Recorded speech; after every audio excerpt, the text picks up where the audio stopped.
Himachal Pradesh police भर्ती प्रक्रिया में गंभीर अनियमितताओं के आरोपों के बीच आज बड़ा घटनाक्रम सामने आया। पुलिस भर्ती के 53 अभ्यर्थी सुबह 6 बजे से ओक ओवर के बाहर खड़े रहे ताकि वे अपनी समस्या मुख्यमंत्री के समक्ष रख सके, लेकिन अभ्यर्थियों का आरोप है कि मुख्यमंत्री ठाकुर सुखविंदर सिंह सुक्खू बिना मिले ही निकल गए और उन्हें नजरअंदाज कर दिया गया है। इससे अभ्यर्थियों में निराशा और आक्रोश भी देखने को मिला।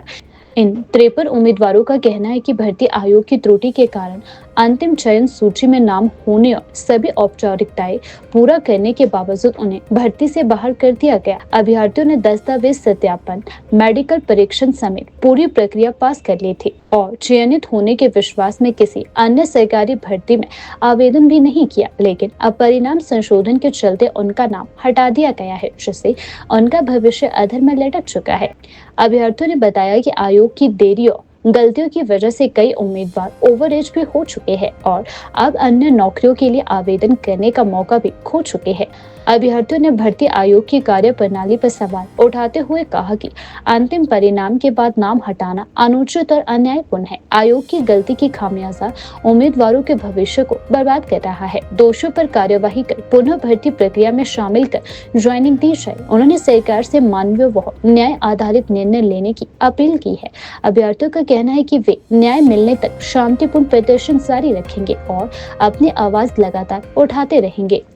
और अभी हम सुबह यहाँ 6 बजे से रुके हैं। हम यहाँ ओक ओवर में रुके हैं सीएम सर के रेजिडेंस में उनसे मिलने के लिए। एक्चुअली हम लोग पुलिस के कैंडिडेट्स हैं जो मतलब अपनी फाइनल सिलेक्शन के बाद बाहर हो चुके हैं।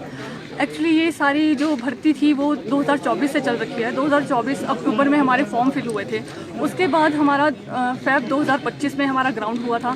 2025 जून में हमारा 15 जून को पेपर हुआ था हमारा, जिसके बाद प्रोविजनल आंसर की आई थी 17 जून 2025 को। उसके बाद उसमें 5 दिनों का टाइम दिया होता है ऑब्जेक्शन के लिए। किसी क्वेश्चन पे किसी को ऑब्जेक्शन है तो वो अपना पॉइंट रख सकता है, वो किसी को शो नहीं किया जाता, वो HPPSC को ही पता होता है। ये हमारा पेपर कंडक्ट करवाया था HPPSC ने। उसके बाद एक क्वेश्चन था, उसमें मैथ्स का क्वेश्चन था। उस पर किसी को डाउट होगा तो उसने ऑब्जेक्शन किया कि इसमें प्रोविजनल आंसर की में उस क्वेश्चन का आंसर ए ऑप्शन क्यों डाला है जबकि इसका ऑप्शन सी होना चाहिए।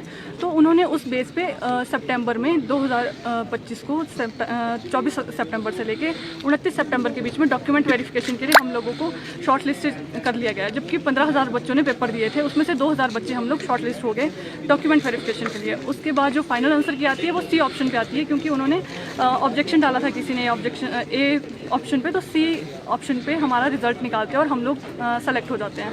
1045 के करीब बच्चे, उसमें हम 53 कैंडिडेट्स भी शामिल थे।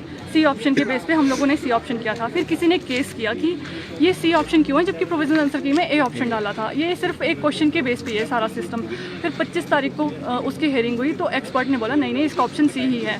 तो हम लोग सिक्योर हो गए, नहीं ये रद्द हो गया है कि केस। उसके बाद दोबारा किसी ने केस किया, वो 4 दिसंबर को उसकी हेयरिंग थी। तो उसमें बताया गया, दूसरे एक्सपर्ट को हैंड ओवर कर दिया गया वो केस की आप इसको चेक करो कि ये क्वेश्चन का मामला क्या है। उसमें हम लोगों को सभी को बाहर निकाल दिया गया इस बेस पे कि इस ऑप्शन का तो ए ऑप्शन ही ठीक है जो प्रोविजनल आंसर की में पहले दिया गया था।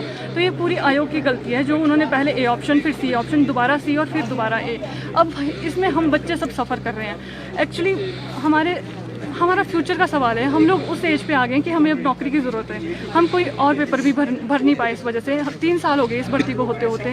2023 में इसकी एडवर्टाइजमेंट निकल गई थी। अब हम कहाँ जाएं? मतलब हमारा मेन मुद्दा यही है कि अगर हम फाइनल सिलेक्शन हो गई थी, मेडिकल हो गया था, हमारा मेरिट लिस्ट में हम लोग आ गए थे। अब हमारे को ज्वाइनिंग लेटर मिलना था, डोप टेस्ट हो गया था, तो अब हमें ज्वाइनिंग मिल जानी चाहिए। Thank you.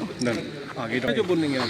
पूरे हिमाचल से आया बच्चे, सबसे ज़्यादा दूर से लाहौल स्पीति से लड़का है, उसको 2 दिन लगते हैं यहाँ पे आने के लिए। तो वो तो भी है क्योंकि उसको जॉब चाहिए। बार आ चुके हैं हमें, मतलब हम 22 तारीख को आए थे ना, तो सीएम साहब ने एक करके बोलो प्लीज। पहले आप बोलो फिर आप। पहले वो बताओ।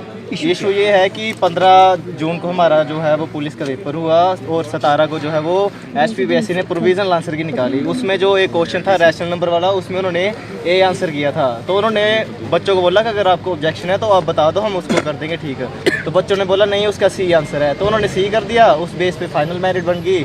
और फिर हमारा उस पर डॉक्यूमेंटेशन होगी और फिर मेडिकल भी हो गया, हमारा बस ज्वाइनिंग बची थी बस। और फिर किसी ने केस कर दिया कि नहीं इसका ए होगा, बट जो हाई कोर्ट उन्होंने बोला नहीं इसका सी रहेगा, बट फिर किसी ने केस कर दिया कि इसका सी होगा, उन्होंने फिर वो सी कर दिया। तो क्या डिमांड है आप लोगों की? हमारी डिमांड ये है कि आपने सी क्यों किया पहले, अगर ए था कमीशन किया और अब कमीशन की गलती। हमारी डिमांड ये है कि हमें ज्वाइनिंग दी जाए जो 53 कैंडिडेट्स बाहर हुए हैं। और हम सर्विस कमीशन की तरफ से क्या गलती लगी? अगर उन्होंने जो है प्रोविजनल आंसर की आई थी उसमें ए किया था, तो फिर उन्होंने सी कैसे कर दी, किस बेस पे किया, वो बेस हमें बताएं तो हम मानेंगे कि आप ठीक है या गलत। और एक क्वेश्चन था कि ध्वनि और वर्ण वाला, उसमें जो था क्वेश्चन ही गलत था पूरा, बट उसमें दोनों ऑप्शन ठीक होने थे, ध्वनि और वर्ण वाला, उन्होंने बस वर्ण को ठीक किया, उसमें हमारे पॉइंट मर गए। और एक क्वेश्चन था कुमार व लेक वाला, उसमें जो था वो कांगड़ा उन्होंने पता नहीं कैसे ठीक कर दिया, बट उसका जो था राइट आंसर वो मंडी था। सीएम मिले नहीं आप लोगों को? सीएम सर से हम 22 तारीख को मिले, उन्होंने बोला कि आप सभी 26 को आना, बट हम सुबह 6 बजे से यहाँ पे खड़े थे, उन्होंने हमें देख के इग्नोर कर दिया। ये जो है वो पिछले साल जो है वो 2024 अक्टूबर को निकली थी इसके जो फॉर्म, और फैब में हम सबके जो था वो ग्राउंड हो गए थे, और जून में हमारा जो पेपर हुआ, और 15 जून को पेपर हुआ, और दिवाली के आसपास जो है वो फाइनल मेरिट लिस्ट सब कुछ बन गया था 17 अक्टूबर को। और फिर हमारा जो मेडिकल टेस्ट हुआ वो नवंबर में, और फिर इन्होंने 52 डेज़ के बाद हम सभी को बाहर निकाल दिया 53 कैंडिडेट्स को। गलती कमीशन की है तो पर सफ़र हम सब कर रहे हैं, उनको खुद ही को नहीं पता कौन सा ऑप्शन सही, कभी वो ए सही मान रहे हैं, कभी वो सी सही मान रहे हैं। तो हम जिसका सी था पहले से वो सब सी के बेस पे मेरिट बनी थी और हम सब इन थे। अब उन्होंने बोला ए ठीक है, वो भी 52 डेज बाद किसी ने फाइनल सिलेक्शन होगी जी, फाइनल सिलेक्शन होगी, ज्वाइनिंग बची थी, बस हम ज्वाइनिंग लेटर का वेट कर रहे थे। और इन्होंने और हमने रिजल्ट ट्रेनिंग का निकाला। सामान वगैरह सब कुछ हमने हर किसी ने 10-15 हज़ार का सामान लेके रखा है, ट्रेनिंग का और सामान किसी ने लेके रखा है। सरकारी नौकरी छोड़ी अपनी, किसी ने उसकी प्रिपरेशन कर रहा था, किसी ने उस पेपर छोड़े हैं। सर एक अभी आया नहीं हमारे में कैंडिडेट था, उसकी एसएससी जीडी की भर्ती थी, उसने वहाँ के मेडिकल स्किप किया कि मुझे स्टेट की नौकरी करनी है, सेंटर में नहीं आना। अब उसने वो भी छोड़ दिया, उसका वहाँ पे सिलेक्शन पक्का था, उसने वो भी छोड़ी, तब यहाँ से भी गया, तो वो क्या करेगा?